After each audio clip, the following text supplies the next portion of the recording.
Hey everyone, thank you for coming back to the BNS channel. Today is a little bit different. I was requested to do a video about my S4. I showed you the other day that I got one, and now I've had a little bit of time to play with it. I don't know a lot about it yet, so this is not going to be that kind of a video, like a tutorial. It's more going to be, here you go, this is what I got. The Galaxy S4, I did a lot of research to see which one I would like better between the Galaxy S4 and the HTC One, HTC One and the Motorola M or Electrify 2. And the battery life on this is supposed to be longer. This is 16 gigabytes of space, which is higher than the others. And I can upgrade it with a SIM card, which goes in the back with the battery. There is a back and a front facing camera in this, and you can actually utilize them at the same time, which I thought was way cool. Excuse me, I have some allergies going on. And I like the size. It's perfect for your hand. It's a 5-inch screen, which I think is amazing. I've been using an iPad right along, and I thought it was too big, but I like the bigness of an iPad because you have the functionality to do more. And I definitely bought this because of the camera for the most part. So, excuse me. This is the case that I bought. It's the ballistic case. It's got rubber and plastic. So this is the rubber part, and then there's a plastic. It's a two-piece case, which is kind of neat. It's actually the only one they had, so it's really neat because it was the only one they had. Okay, so here is kind of the sleep mode, and it's showing the time. I'm hoping that I get this in the camera here. I better not move from here. All right, so here's the home screen, and what I like, what's really neat is I don't really have to touch too much, and I'm actually not touching at all, if you can see that. And it's very highly sensitive to the heat from my body, which is kind of cool. Alright, so the sleep mode is set pretty high.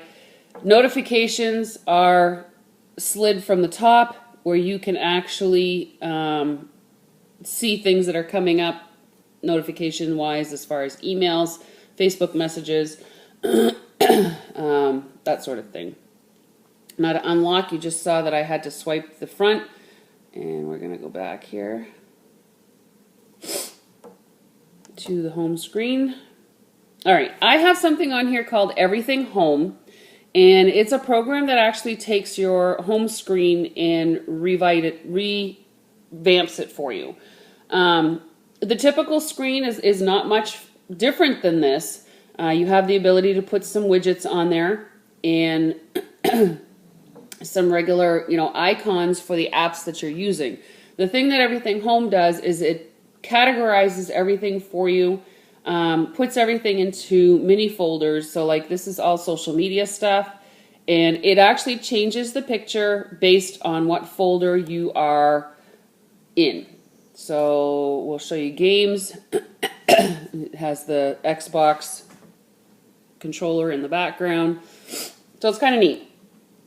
The thing that I do like about this program, again, it's called Everything Home, is that if I'm out and about and I don't have time to be searching through stuff, I can say GPS.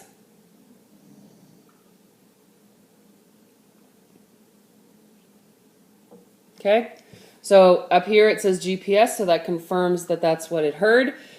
It changes the background for everything based on what you said, and then brings up some GPS systems. Now, above the line is what I already have installed on my phone versus the apps down here are ones that I can actually get. So the nice thing I like about it is because we don't always know what apps are out there, this actually will find them for you and bring them to you. So that is a very, very cool function. So let me show you again. Let's do sushi. So it's up here, sushi. It changes the background to sushi and shows me all of the apps, whether it's to find a sushi restaurant or to make it myself. So that is very, very fun, very, very cool.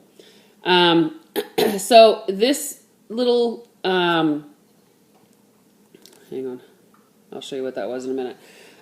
This little app is actually pretty cool because it just puts it all together for you. Then they have this little assistant light, which I'm sure a lot of you smartphone users already know that it's there. I think that's pretty cool.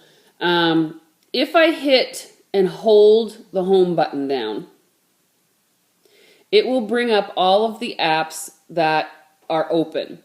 Now, when apps are open, they obviously take up a lot of battery and memory, so you can go ahead and click and, you can go ahead and click and close them all at once, so that's kind of neat too. If I double click, it gives me voice prompts. Call Marissa. Call Marissa. Yes. I don't know what that is. See, I'm still learning. Call Marissa. Come on. Calling. There we go. Okay, so now I can choose phone or text plus. All right. The other thing that it has is air wave technology. So like if I wanted to take a screenshot of this with an iPhone, I know that I would have to hit the home key and the power key at the same time. With this, all I have to do is swipe the front, it vibrates, the screen flashes, and it says saving screenshot. Now, you actually have to touch the palm of your hand to the front of the panel, so the front of the screen. So I'm going to go ahead and take one of this one too, and then I'm going to show you the gallery. Now if I hit that button, it'll bring me to all apps because I don't know all of the categories yet. Here's the gallery. And there's the pictures. Apparently it's uploaded some pictures from elsewhere. I think it's my Google account. So if I open this, if I do it right, it should allow me to, I don't know how. There's an airwave thing that allows you to, and I think I might have actually turned it off because sometimes it can do things thinking that you're swiping your hand and you're actually not. So let's see. Let's see, it's not letting me switch pictures. So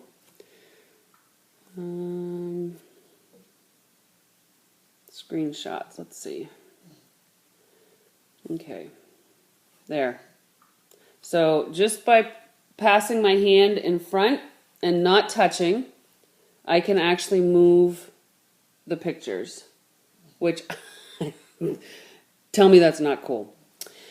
All right, what else is there that you can see? Like I mentioned, like I put some widgets up top here, so if I wanted to make a post to Facebook, all I have to do is hit that. And I could actually go ahead and make a post and send it. The camera is very cool. If I hit camera, let's see. So there are different things that I can do with this. So you have the regular camera, that's fine. You also have the other camera.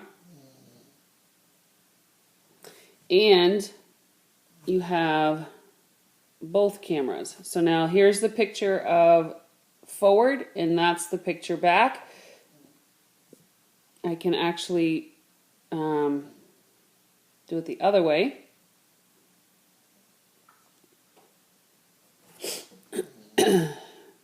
So that's kind of neat, like if I was facing towards and you could see my picture, right? Let's go ahead and take that off for now.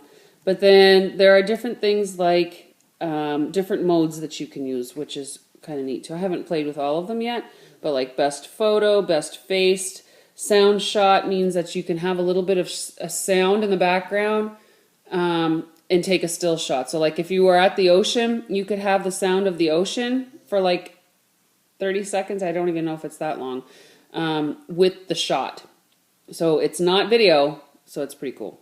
And this one I tried to do the other night, and I haven't figured out how to do it yet, but that's pretty cool too. You just take a sequence of shots, and it actually will put it into a picture like that for you. So that's kind of cool. There's just tons of different modes that you can use. And of course you can do a still shot versus a video. So let's go ahead and take a picture of my case. Let's do something like this. How about my case and my camera, my coffee mug? That's a great picture. But I just want to show you the focus and the quality. So if I click on the camera, it takes a second to put it all into focus, and the picture's already been taken. So let's see what it looks like. So there's some really good quality as far as the focus and that sort of thing. So I really like that. This is why I bought the camera. There's a flash on it for both video and for regular camera, and I'm pretty stoked about it. So that's all I wanted to show you today. Again, I'm not a professional at this. I am certainly not giving you guys a tutorial. I am only showing you what's on the phone and what I've figured out so far. If you have any suggestions for me, any tips or anything, please post them down below. One of the things that I've been trying to figure out that I cannot figure out is I have a sign-in email for my Google accounts. Okay, so like my Gmail and my actual Chrome, all of that is under one email. Well, they connected Google with YouTube. I have a completely different login for my YouTube account than I do for my Google account. And once you set up your Google account on here, it attaches all Google apps with that login. I cannot upload my YouTube videos now because I can't get it to change sign-in because it's automatically signing into what my Google accounts are.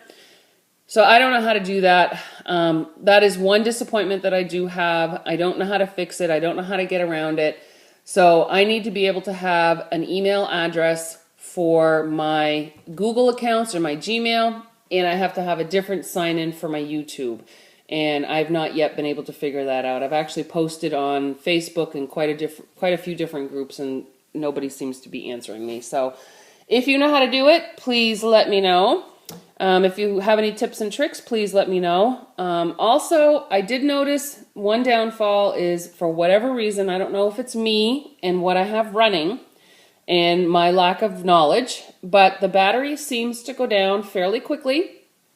I know I've been playing with the phone a lot, so it's certainly not been in standby, which is probably what the issue is. But I noticed that it goes down fairly quickly the last couple days. And again, it's probably because I've been utilizing it quite a bit, not just being in standby mode, which in standby mode, you're supposed to have some really awesome amount of time on your battery. So, all right, guys, I will let you go. But again, thank you for coming to the BNS channel, and we'll see you on the next video. Bye.